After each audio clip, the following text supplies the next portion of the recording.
Welcome back to RK Next. ഞാൻ നിങ്ങളുടെ സ്വന്തം ഏസാർ മിസ് ആണ്. അപ്പോൾ 10ാം ക്ലാസ്സിലെ കുട്ടികൾക്കുള്ള വീഡിയോ മക്കളെ നോക്കിക്കേ, നമ്മുടെ ഓണം എക്സാമിന്റെ ടൈം ടേബിൾ വന്നു അല്ലേ? നിങ്ങൾ എല്ലാവരും ടൈം ടേബിൾ കണ്ടിട്ടുണ്ടാവും. പക്ഷേ ഈ ടൈം ടേബിളിന്റെ പിന്നിൽ ഒളിഞ്ഞിരിക്കുന്ന ഒരു പ്രശ്നമുണ്ട്. ആ പ്രശ്നം എന്താണ് എന്ന് നിങ്ങൾക്ക് കാണിച്ചു തരാനാണ് മിസ് ഇന്ന് വന്നിരിക്കുന്നത്. അപ്പോൾ നമ്മുടെ ഈ ടൈം ടേബിൾ തുടങ്ങുന്നത് അല്ലെ, അതായത് എക്സാം തുടങ്ങുന്നത് എപ്പോഴാണ്? 18ാം തീയതിയാണ്. അവസാനിക്കുന്നത് 26ാം തീയതിയാണ്. നിങ്ങൾക്ക് അറിയാലോ, നിങ്ങളിപ്പോൾ ഓൾറെഡി ഫേസ് ചെയ്യുന്ന ഒരു വലിയ പ്രശ്നം നമ്മുടെ ടെക്സ്റ്റ് ബുക്കാണ്. കാരണം ടെക്സ്റ്റ് ബുക്ക് മാറി അല്ലെ. ടെക്സ്റ്റ് ബുക്ക് മാറിയത് മാത്രമല്ല, എന്താ പറയാ, നമ്മൾ കഴിഞ്ഞ വർഷത്തിൽ നിന്ന് കമ്പയർ ചെയ്യുമ്പോൾ കുറച്ചും കൂടി ബുദ്ധിമുട്ടുള്ള ടെക്സ്റ്റ് ബുക്കായി മാറിയിട്ടുണ്ട്. പുതിയ പാറ്റേൺ ആണ്. അത് മാത്രമല്ലല്ലോ, വർഷം തോറും നമ്മുടെ ക്വസ്റ്റ്യൻ പേപ്പർ ടഫ് ആയിക്കൊണ്ടിരിക്കുകയാണ്. ചോദ്യങ്ങൾ ഭയങ്കര ബുദ്ധിമുട്ടായിക്കൊണ്ടിരിക്കുകയാണ്. കുറച്ച് അപ്ലിക്കേഷൻ ലെവൽ ചോദ്യങ്ങൾ വരുന്നുണ്ട്.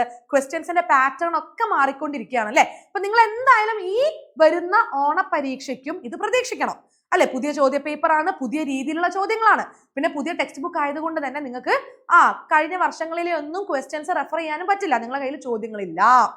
അപ്പൊ ഈ ഒരു ഓണപരീക്ഷ നമ്മൾ ഈ വർഷം എഴുതാൻ പോകുന്ന ആദ്യത്തെ പരീക്ഷയാണ്. നമ്മുടെ ബോർഡ് എക്സാമിലേക്കുള്ള ഒരു പ്രാക്ടീസ് ആണ്. ഈ പരീക്ഷ നമ്മൾ നന്നായിട്ട് എഴുതേണ്ടത് നിർബന്ധമാണ് അല്ലെ. കാരണം ഈ എക്സാം കഴിയുന്നതിന് ശേഷം വേണം നമ്മളുടെ പഠന നിലവാരം നമ്മൾ അളക്കാനായിട്ട്. നമ്മളെ പഠന രീതി എങ്ങനെ മാറ്റണം എന്ന് നമുക്ക് അങ്ങനെ മനസ്സിലാവുള്ളൂ അല്ലെ. നമ്മൾ എത്രത്തോളം പഠിച്ചിട്ടുണ്ട്, ഇനി എത്രത്തോളം നമ്മൾ പഠിക്കണം, ഏത് രീതിയിൽ പഠിക്കണം അല്ലെ, പഠന രീതി ഏത് തരത്തിലേക്ക് മാറണം എന്നൊക്കെ നിങ്ങൾ മനസ്സിലാക്കേണ്ടത് ഈ എക്സാമിന് ശേഷമാണ് അല്ലെ. ഏത് രീതിയിലാണ് ക്വസ്റ്റ്യൻ പേപ്പർ വരാൻ പോകുന്നത്, ചോദ്യങ്ങൾ എത്രത്തോളം മാറിയിട്ടുണ്ട്, എന്താണ് ക്വസ്റ്റ്യൻസിന്റെ പാറ്റേൺ എന്നൊക്കെ നമ്മൾ മനസ്സിലാക്കാൻ പോകുന്നത് ഈ ഓണം എക്സാമിന് ശേഷമാണ്. അപ്പൊ ആ ഓണം എക്സാം നല്ല രീതിയിൽ എഴുതണം എന്ന് പ്രതീക്ഷിച്ചിരിക്കുന്ന കുട്ടികളാണ് നിങ്ങൾ അല്ലെ. പക്ഷേ നമ്മുടെ ഈ ഒരു ടൈം ടേബിളിൽ ചെറിയൊരു പ്രശ്നമുണ്ട്. അതായത് ഒരു സമയമില്ലായ്മ ഈ ഒരു ടൈം ടേബിളിന്റെ ഉള്ളിൽ മറഞ്ഞു കിടപ്പുണ്ട്. അപ്പൊ അത് എങ്ങനെ പരിഹരിക്കണം എന്നുള്ളത്, അല്ലെങ്കിൽ ഏത് രീതിയിൽ നിങ്ങൾ പഠിക്കണം എന്നുള്ളതാണ് മിസ് പറഞ്ഞു തരാൻ പോകുന്നത്. സോ വീഡിയോ മുഴുവനായിട്ട് കാണുക കേട്ടോ. നോക്കിക്കേ, 18ാം തീയതി തിങ്കളാഴ്ച നമുക്ക് രാവിലെ ഇംഗ്ലീഷ് പരീക്ഷയുണ്ട്. 19ാം തീയതി ചൊവ്വാഴ്ച മാത്സ് ആണ് രാവിലത്തെ എക്സാം അല്ലെ. അത് കഴിഞ്ഞ് ബുധനാഴ്ച 20ാം തീയതി നമുക്ക് വരുന്നത് എന്താ, ഫസ്റ്റ് ലാംഗ്വേജ് ആണ്, രാവിലെയാണ് എക്സാം വരുന്നത്. അത് കഴിഞ്ഞ് 21ാം തീയതി അതായത് വ്യാഴാഴ്ച നമുക്ക് 2 പരീക്ഷയുണ്ട്. ആ 2 പരീക്ഷയിൽ ഒന്നെന്താ, സോഷ്യൽ സയൻസ് ആണ്. സോഷ്യൽ സയൻസിന്റെ കൂടെ വന്നിരിക്കുന്നത് ഹിന്ദിയാണ്. ഹിന്ദി ബുദ്ധിമുട്ടുള്ള ധാരാളം കുട്ടികളുണ്ട്. സോഷ്യൽ സയൻസ് നമുക്ക് കുറെ പഠിക്കാനുള്ള ഒരു സബ്ജക്റ്റുമാണ്. ഈ 2 എക്സാം ഒരുമിച്ച് ഒരു ദിവസം വന്നിട്ടുണ്ട്. അപ്പൊ ഈ ബുധനാഴ്ചത്തെ ഫസ്റ്റ് ലാംഗ്വേജ് എക്സാം കഴിഞ്ഞ് വന്ന് ആ രാത്രി കൊണ്ട് നിങ്ങൾ എന്ത് പഠിക്കണം, സോഷ്യൽ സയൻസും ഹിന്ദിയും പഠിക്കണം. എന്നാലേ പിറ്റേ ദിവസം നിങ്ങൾക്ക് ഈ 2 പരീക്ഷ നന്നായിട്ട് എഴുതാൻ സാധിക്കുള്ളൂ അല്ലെ. നിങ്ങൾക്കറിയാം, സോഷ്യൽ സയൻസ് എന്ന് പറയുമ്പോൾ നമ്മൾ എത്ര പഠിച്ചാലും തീരാത്തൊരു സബ്ജക്റ്റ്. കാരണം എന്താ, ഹിസ്റ്ററിയും ജോഗ്രഫിയും ഉണ്ട്, കുറേ പഠിക്കാനുണ്ട് അല്ലെ, നമ്മൾ കുറെ വായിക്കാനുണ്ട്. ഇപ്പൊ എക്സാം എഴുതുമ്പോൾ പോലും നമുക്ക് കുറെ എഴുതാനുണ്ട്. അപ്പൊ എങ്ങനെയാണ് നമ്മൾ ഈ 2 എക്സാം അടിപൊളിയായിട്ട് എഴുതുന്നത്? നമുക്കൊരൊറ്റ വഴിയേ ഉള്ളൂ. എന്തായാലും എക്സാം സ്റ്റാർട്ട് ചെയ്യുന്നത് 18ാം തീയതിയാ. അപ്പൊ അതുവരെ നമുക്ക് കുറെ ദിവസം ഉണ്ട് അല്ലെ. ആ ദിവസങ്ങളിൽ നമ്മൾ ചില സബ്ജക്ട്സ് നേരത്തെ തന്നെ പഠിച്ചു തീർക്കേണ്ടതായിട്ടുണ്ട്. ബൈഹാർട്ട് ചെയ്യരുത് കേട്ടോ. കോൺസെപ്റ്റ് മനസ്സിലാക്കി ക്ലിയർ ആക്കി പഠിക്കേണ്ടതായിട്ടുണ്ട് അല്ലെ. അതിലൊന്നാണ് സോഷ്യൽ സയൻസ്. അതായത് സോഷ്യൽ സയൻസ് നിങ്ങൾ തലേന്ന് രാത്രി പഠിച്ചു തീർക്കാമെന്ന് വിചാരിച്ചാൽ ഒരിക്കലും നടക്കില്ല. കാരണം സോഷ്യൽ സയൻസ് മാത്രമല്ലല്ലോ പഠിക്കാനുള്ളത്, ഹിന്ദിയും പഠിക്കാനുണ്ട് അല്ലെ. അപ്പൊ നിങ്ങൾ ബുധനാഴ്ച വന്നിട്ട് ഇത് 2ഉം പഠിച്ചു തീർത്തോളാം എന്നുള്ളൊരു ഉദ്ദേശത്തിൽ ഇരിക്കുകയാണെങ്കിൽ നടക്കില്ല. നിങ്ങൾക്ക് നല്ല പണി കിട്ടും. കാരണം ഒരിക്കലും നിങ്ങൾക്ക് 2 സബ്ജക്ട് ആ ഒരു രാത്രി കൊണ്ട് പഠിച്ചു തീർക്കാൻ പറ്റില്ല. അപ്പൊ എന്ത് ചെയ്യണം, മിസ് പറഞ്ഞ പോലെ തന്നെ 18ാം തീയതി വരെ നമുക്ക് സമയമുണ്ട്. അപ്പം നിങ്ങളൊരു ടൈം ടേബിൾ സെറ്റ് ചെയ്തിട്ടാണല്ലോ ഇപ്പൊ ഡെയിലി ഇരുന്ന് പഠിക്കുന്നേ. അപ്പൊ ആ ടൈം ടേബിളിൽ നിങ്ങൾ എന്ത് ചെയ്യണം, സോഷ്യൽ സയൻസിന് കുറച്ച് കൂടുതൽ പ്രാധാന്യം കൊടുക്കണം. സോഷ്യൽ സയൻസിന് കുറച്ച് കൂടുതൽ സമയം കൊടുത്തിട്ട് വേണം നിങ്ങൾ ടൈം ടേബിൾ ഇപ്പൊ സെറ്റ് ചെയ്തിട്ടുണ്ടാവാൻ അല്ലെ. അല്ല എങ്കിൽ നിങ്ങൾ വേഗം ടൈം ടേബിൾ ഒരു മാറ്റം വരുത്തിക്കോ. സോഷ്യൽ സയൻസിന് കൂടുതൽ സമയം കണ്ടെത്തി പഠിക്കുക. സോഷ്യൽ സയൻസ് നിങ്ങൾ അപ്പൊ കംപ്ലീറ്റ് ചെയ്യുക, അതായത് പഠിച്ചു തീർക്കുക. ഏതൊക്കെ സബ്ജക്ട്, ലൈക്ക് ഹിസ്റ്ററിയും ജോഗ്രഫിയും ഉണ്ടല്ലോ, ആ സബ്ജക്ട്സിലെ ഒക്കെ ഏതൊക്കെ ചാപ്റ്റേഴ്സ് ആണോ ഉള്ളത് അതെന്ത് ചെയ്യുക, നേരത്തെ തന്നെ പഠിച്ചു വെക്കുക. നേരത്തെ തന്നെ കംപ്ലീറ്റ് ആയിട്ട് മനസ്സിലാക്കി പഠിച്ചു വെക്കുക. അപ്പൊ നിങ്ങൾക്ക് എന്ത് ചെയ്താൽ മതി, ബുധനാഴ്ച വന്നിട്ട് സോഷ്യൽ സയൻസ് ഒന്ന് റിവൈസ് ചെയ്താൽ മതി. നിങ്ങൾ തന്നെ കുറച്ച് ചോദ്യങ്ങളൊക്കെ ഉണ്ടാക്കി അതിന് നിങ്ങൾ തന്നെ ഉത്തരം എഴുതുക. അപ്പൊ ആ രീതിയിൽ നിങ്ങൾക്ക് ആ ഒരു ദിവസം സോഷ്യൽ സയൻസ് പഠിക്കാം അല്ല. എന്നിട്ട് അതിന് എന്ത് ചെയ്യുക, അതിന്റെ കൂടെ ഹിന്ദി ഒന്ന് നന്നായിട്ട് ഇരുന്ന് പഠിക്കുക. അപ്പൊ നിങ്ങൾക്ക് ആ പ്രശ്നം ഇവിടെ പരിഹരിക്കപ്പെട്ടു. അപ്പൊ സോഷ്യൽ സയൻസ് നേരത്തെ നിങ്ങൾ നിർബന്ധമായും പഠിച്ച് മനസ്സിലാക്കുക, അതായത് പഠിച്ച് തീർക്കേണ്ടതായിട്ടുണ്ട്. വേറെ ഒരു വഴിയും ഇല്ല. ഓക്കെ, അപ്പൊ ആ രീതിയിൽ വേഗം ടൈം ടേബിൾ സെറ്റ് ചെയ്തോളൂ, അല്ലെങ്കിൽ ടൈം ടേബിളിൽ മാറ്റം വരുത്തിക്കോളൂ കേട്ടോ. അത് കഴിഞ്ഞാൽ നമുക്ക് വെള്ളിയാഴ്ച വരുന്ന എക്സാം സെക്കൻഡ് ലാംഗ്വേജ് ആണ്. അപ്പൊ അതും പ്രശ്നമില്ലാതെ കടന്നു പോകും അല്ലെ. അപ്പൊ ഈ ഒരാഴ്ച നമുക്ക് ആകെ ടൈറ്റ് ആവുന്നത് ഈ വ്യാഴാഴ്ചത്തെ 2 പരീക്ഷകളാണ്. അതിനുള്ള വഴി മിസ് പറഞ്ഞു തന്നു. അത് കഴിഞ്ഞാൽ നമ്മൾ ഒന്ന് സന്തോഷിക്കും. അതായത് 2 ദിവസം ലീവ് ഉണ്ട് അല്ലെ. സാറ്റർഡേ സൺഡേ നമുക്ക് ലീവാണ്. പിന്നെ തിങ്കളാഴ്ച മാത്രമേ എക്സാം വരുന്നുള്ളൂ. അത് ഫിസിക്സ് ആണ്. അപ്പൊ ഈ 2 ദിവസം ലീവിൽ കുറെ കുട്ടികൾ വിചാരിക്കും ഞാൻ ഒരാഴ്ചയായി പരീക്ഷ എഴുതിക്കൊണ്ടിരിക്കുകയാണ്, അപ്പൊ ശനിയാഴ്ച എനിക്ക് റെസ്റ്റ് എടുക്കാനുള്ള ദിവസം, ഞാൻ ഇനി ഞായറാഴ്ചയെ പഠിക്കാനിരിക്കുന്നുള്ളൂ. അങ്ങനെയാണ് നിങ്ങൾ വിചാരിച്ചു വെക്കുന്നതെങ്കിൽ ആ ചിന്ത ഇപ്പൊ തന്നെ മാറ്റിക്കോ. കാരണം തിങ്കളും ചൊവ്വയും കൊണ്ട് വരാൻ പോകുന്ന 3 ഇമ്പോർട്ടന്റ് സബ്ജക്ട്സിന്റെ എക്സാമാ. Physics, chemistry, biology. 3 സബ്ജക്ട്സും വളരെ ഇമ്പോർട്ടന്റ് ആണ്. കെമിസ്ട്രിയിൽ നിങ്ങൾക്കറിയാം ഓർഗാനിക് കെമിസ്ട്രി പോലെയുള്ള ചാപ്റ്റേഴ്സ് ആണ് തുടക്കത്തിലേ വന്നിരിക്കുന്നത്.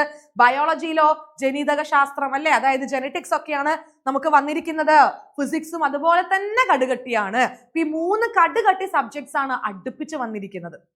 ആ 3 സബ്ജക്ട് പഠിക്കാനുള്ള ദിവസങ്ങളാണ് ശനിയും ഞായറും. അപ്പൊ ശനിയാഴ്ച നിങ്ങൾ വെറുതെ ഇരിക്കരുത്. എന്തായാലും എക്സാം കഴിഞ്ഞതിന് ശേഷം നമുക്ക് എന്ത് ചെയ്യാം, ഓണം ഹോളിഡേയ്സ് ആണ്, നന്നായിട്ട് വെറുതെ ഇരിക്കാം, കളിക്കാം, ചിരിക്കാം അല്ലെ, ട്രിപ്പിന് പോവാം, ഒക്കെ ചെയ്യാലോ. അപ്പൊ ആ ഒരു 2 ദിവസം നിങ്ങൾ എന്തായാലും കഷ്ടപ്പെടാം. അപ്പൊ സാറ്റർഡേ വെറുതെ ഇരിക്കരുത്. സാറ്റർഡേ നിങ്ങൾ എന്ത് ചെയ്യണം, ഫിസിക്സ് അല്ല പഠിക്കേണ്ടത്. സാറ്റർഡേ നിങ്ങൾ പഠിക്കേണ്ട സബ്ജക്ട്സ് കെമിസ്ട്രിയും ബയോളജിയും. അതായത് സാറ്റർഡേ നിങ്ങൾ കെമിസ്ട്രിയും ബയോളജിയുമാണ് പഠിക്കേണ്ടതെന്ന് പറഞ്ഞു അല്ലെ. അപ്പൊ നിങ്ങൾക്ക് അറിയാം നിങ്ങൾക്ക് കെമിസ്ട്രി ആണോ ബയോളജി ആണോ ടഫ്, ഏതിനാണ് കൂടുതൽ സമയം കണ്ടെത്തേണ്ടതെന്ന് നിങ്ങൾക്ക് അറിയാം അല്ലെ. അപ്പൊ മക്കൾ എന്താ ചെയ്യേണ്ടതെന്ന് വെച്ചാൽ, ഇപ്പൊ രാവിലെ കെമിസ്ട്രി പഠിക്കുകയാണെങ്കിൽ ഉച്ചയ്ക്ക് ശേഷം എന്ത് ചെയ്യുക, ബയോളജി പഠിക്കുക. അല്ലെങ്കിൽ രാവിലെ ബയോളജി പഠിക്കുക, ഉച്ചയ്ക്ക് ശേഷം എന്ത് ചെയ്യുക, കെമിസ്ട്രി പഠിക്കുക. അപ്പൊ അന്നത്തെ ദിവസം നമുക്ക് കെമിസ്ട്രിയും ബയോളജിയും പഠിക്കാനുള്ളതാണ്. അപ്പൊ നിങ്ങൾ വിചാരിക്കും അല്ല മിസ്സേ, ഒരു ദിവസം കൊണ്ട് എങ്ങനെയാണ് ഈ കെമിസ്ട്രിയും ബയോളജിയും പഠിച്ചു തീർക്കുക? അത് നമുക്ക് പറ്റില്ലടാ. അന്നത്തെ ദിവസം ഈ 2 സബ്ജക്ട് നമുക്ക് റിവൈസ് ചെയ്യാനേ പറ്റുള്ളൂ. അപ്പൊ റിവൈസ് ചെയ്യണമെങ്കിൽ നിങ്ങൾ എന്ത് ചെയ്യണം, മുന്നേ തന്നെ ഈ കെമിസ്ട്രിയും ബയോളജിയും പഠിച്ചു വെച്ചിട്ടുണ്ടാവണം. അപ്പൊ നമുക്ക് 18-ാം തീയതി വരെ നമുക്ക് ദിവസങ്ങളുണ്ട്. സോഷ്യൽ സയൻസിന് നിങ്ങൾ കൂടുതൽ സമയം കണ്ടെത്തി. അതുപോലെ തന്നെ നിങ്ങൾ ടൈം ടേബിളിൽ കൂടുതൽ സമയം കൊടുക്കേണ്ടത് കെമിസ്ട്രിക്കും ബയോളജിക്കുമാണ്. കെമിസ്ട്രിയും ബയോളജിയിലും ഏതൊക്കെ ചാപ്റ്റേഴ്സ് ആണോ ഉള്ളത് ആ ചാപ്റ്റേഴ്സ് മുന്നേ തന്നെ എന്ത് ചെയ്തോളുക, പഠിച്ചു വെച്ചോളുക. മനസ്സിലാക്കി എല്ലാ ചാപ്റ്റേഴ്സിലെയും ടോപ്പിക് കംപ്ലീറ്റ് ആയി പഠിച്ചു വെച്ചോളുക. അപ്പൊ നിങ്ങൾക്ക് എന്ത് ചെയ്താൽ മതി, ആ ശനിയാഴ്ച ദിവസം ഈ 2 സബ്ജക്ട്സും ഒന്ന് റിവൈസ് ചെയ്താൽ മതി. നേരത്തെ ഞാൻ പറഞ്ഞ പോലെ തന്നെ നിങ്ങൾ തന്നെ ചോദ്യങ്ങൾ ഉണ്ടാക്കുക, എന്നിട്ട് അതിന് ഉത്തരം എഴുതുക അല്ലെ. ഒന്ന് റിവൈസ് ചെയ്യുക, റിവിഷൻ. ആ ദിവസം അത് മാത്രമേ നടക്കുള്ളൂ. അപ്പൊ അടുത്ത ദിവസമായിട്ടുള്ള ഞായറാഴ്ച നിങ്ങൾക്ക് എന്ത് ചെയ്യാൻ പറ്റും, ഞായറാഴ്ച നിങ്ങൾക്ക് ഫിസിക്സ് ഇരുന്ന് പഠിക്കാൻ പറ്റും അല്ലെ. ഞായറാഴ്ച ഒരു ദിവസം മുഴുവനും നിങ്ങൾക്ക് ഫിസിക്സ് നന്നായിട്ട് ഇരുന്ന് പഠിക്കാൻ പറ്റും. തിങ്കളാഴ്ച എക്സാം അടിപൊളിയായിട്ട് എഴുതാൻ പറ്റും. ആ ഫിസിക്സ് എക്സാമിന് ശേഷം വീട്ടിലെത്തിയിട്ട് കെമിസ്ട്രിയും ബയോളജിയും നിങ്ങൾ എന്ത് ചെയ്താൽ മതി, ഒന്ന് കൂടി റിവൈസ് ചെയ്യുക അല്ലെ, ഒന്നുകൂടി റിവൈസ് ചെയ്യാം. ഇനി അതല്ല, ചിലപ്പോൾ എല്ലാ കുട്ടികൾക്കും കെമിസ്ട്രിയും ബയോളജിയും എന്ത് ചെയ്യാൻ പറ്റില്ല, കംപ്ലീറ്റ് ആയിട്ട് മുന്നേ പഠിച്ചു വെക്കാൻ പറ്റില്ല. അപ്പൊ അറ്റ്ലീസ്റ്റ് നിങ്ങൾ എന്ത് ചെയ്യുക, 1-2 ചാപ്റ്റേഴ്സ് പഠിക്കുക. അപ്പൊ ബയോളജിയിൽ ശരിക്കും പറഞ്ഞാൽ 2 ചാപ്റ്ററേ ഉള്ളൂ. അപ്പൊ 1 ചാപ്റ്റർ 1.5 ചാപ്റ്റർ നിങ്ങൾ എന്ത് ചെയ്യുക, നേരത്തെ തന്നെ പഠിച്ചു വെക്കുക. കെമിസ്ട്രിയിൽ 1-2 ചാപ്റ്റർ ഇതുപോലെ നേരത്തെ പഠിച്ചു വെക്കുക. എന്നിട്ട് കുറച്ച് ടോപ്പിക്സ് എന്തായാലും പെൻഡിങ് ഉണ്ടാവുമല്ലോ, ആ പെൻഡിങ് ടോപ്പിക്സ് നിങ്ങൾക്ക് വേണമെങ്കിൽ ശനിയാഴ്ച പഠിക്കാം. എന്നിട്ട് എന്ത് ചെയ്യുക, നമ്മുടെ ഫിസിക്സ് പരീക്ഷ കഴിഞ്ഞ് വരുന്ന ദിവസം നിങ്ങൾ എന്ത് ചെയ്യുക, റിവൈസ് ചെയ്യുക. ഇതുപോലെ ക്വസ്റ്റ്യൻസ് ഒക്കെ ചെയ്യുക കേട്ടോ. ഓക്കെ, ടഫ് ടോപ്പിക്സോ ഡൗട്ടുള്ള ടോപ്പിക്സോ ഒക്കെ ഉണ്ടെങ്കിൽ നിങ്ങൾ വേണമെങ്കിൽ ഇപ്പം പഠിച്ചുകൊണ്ടിരിക്കുന്ന സമയത്ത് മാറ്റി വെച്ച് അതൊക്കെ ഫ്രണ്ട്സിനോടോ അല്ലെങ്കിൽ ടീച്ചേഴ്സിനോടോ ചോദിച്ച് ക്ലിയർ ചെയ്തിട്ട് നിങ്ങൾക്ക് ആ എക്സാമിനോട് അടുപ്പിച്ച് നിങ്ങൾക്ക് വേണമെങ്കിൽ ആ ഭാഗങ്ങൾ മാത്രം ഒന്ന് പഠിച്ചെടുക്കാൻ പറ്റും. അപ്പൊ ഈ രീതിയിലൊരു പ്ലാൻ നിങ്ങളിൽ ഉണ്ടാവണം. ഇങ്ങനത്തെ ഒരു പ്ലാനിലൂടെ നിങ്ങൾ പോയാൽ മാത്രമേ നിങ്ങൾക്ക് ഈ എക്സാം നന്നായിട്ട് എഴുതാൻ പറ്റുള്ളൂ. ഈ വർഷത്തെ ഫസ്റ്റ് എക്സാം ആണല്ലോ, അത് തന്നെ ഉഴപ്പിക്കഴിഞ്ഞ് ഈ കൊല്ലം പോയടാ. അതെന്തിനാ, ഇപ്പോഴേ നമ്മൾ എന്ത് ചെയ്യുക, അടിപൊളിയായിട്ട് പഠിച്ചിട്ട് ഈ എല്ലാ സബ്ജക്റ്റിലെയും ചാപ്റ്റേഴ്സ്, ഇതുവരെയുള്ള ചാപ്റ്റേഴ്സ് കംപ്ലീറ്റ് ചെയ്തിട്ടുണ്ടെങ്കിൽ ഈ ചാപ്റ്റേഴ്സ് ഒക്കെ നമുക്ക് നമ്മുടെ ഫൈനൽ എക്സാമിന് ഒന്ന് പൊടി തട്ടിയാൽ മാത്രം മതി. അപ്പോഴും നിങ്ങൾ കഷ്ടപ്പെടണ്ട അല്ല. ഇപ്പൊ ഒന്ന് കഷ്ടപ്പെട്ടാൽ ഫൈനൽ എക്സാമിന്റെ കഷ്ടപ്പാടൊന്ന് കുറയും. അപ്പൊ ഇതാണ് ഈ ഒരു ടൈം ടേബിളിൽ ഇരിക്കുന്ന പ്രശ്നം കേട്ടോ. അപ്പൊ വീണ്ടും മിസ് പറയുന്നു, സോഷ്യൽ സയൻസ്, കെമിസ്ട്രി, ബയോളജി പോലുള്ള സബ്ജക്ട്സ് നേരത്തെ പഠിച്ചു വെക്കുക. അപ്പൊ നമുക്ക് എന്ത് ചെയ്യാൻ പറ്റും, എക്സാം അടിപൊളിയായിട്ട് എഴുതാൻ പറ്റും. ഓക്കെ അല്ലേ, സെറ്റ് അല്ലേ? അപ്പൊ ഈ പറഞ്ഞ കാര്യങ്ങളൊക്കെ നിങ്ങളുടെ തലയിൽ എന്തായാലും കയറിയിട്ടുണ്ടാന്ന് വിചാരിക്കുന്നു. അപ്പൊ നിങ്ങളുടെ ഈ ടൈം ടേബിൾ കണ്ട് അന്തം വിട്ടിരിക്കുന്ന ഫ്രണ്ട്സ് ഒക്കെ ഉണ്ടെങ്കിൽ അവർക്ക് എന്ത് ചെയ്യുക, പെട്ടെന്ന് തന്നെ നമ്മുടെ വീഡിയോ ഷെയർ ചെയ്ത് കൊടുക്കുക കേട്ടോ. ടെൻഷൻ്റെ ഒന്നും ആവശ്യമില്ല, അവരോട് പറയാം നമുക്ക് ഈ ഒരു സ്ട്രാറ്റജി വഴി നമുക്ക് പഠിക്കാം, അപ്പൊ നമുക്ക് എക്സാം അടിപൊളിയായിട്ട് എഴുതാൻ പറ്റും എന്ന് പറയാം കേട്ടോ. ആൻഡ് നമ്മൾ ആർക്കെ നെക്സ്റ്റ് ടീം ഇവിടെ ഉണ്ടല്ലോ നിങ്ങൾക്ക് എക്സാം ഈസി ആക്കാനായിട്ട്. ഓക്കെ മക്കൾ, അപ്പൊ ഇതുപോലെയുള്ള ഇൻഫോർമേറ്റീവ് വീഡിയോസിനായിട്ട് നമ്മുടെ ചാനൽ എന്ത് ചെയ്യുക, സബ്സ്ക്രൈബ് ചെയ്യുക. വീഡിയോ ഇഷ്ടപ്പെടുന്നെങ്കിൽ ലൈക്ക് ചെയ്യുക. നിങ്ങൾക്ക് ഏതെങ്കിലും ഒരു പെർട്ടിക്കുലർ വീഡിയോ ആവശ്യമുണ്ടെങ്കിൽ സജഷൻസ് നിങ്ങൾക്ക് കമന്റ് ബോക്സിൽ അറിയിക്കാം കേട്ടോ. അപ്പൊ മിസ്സിനെ അടുത്ത വീഡിയോ ആയിട്ട് വരാം. Till then Tata.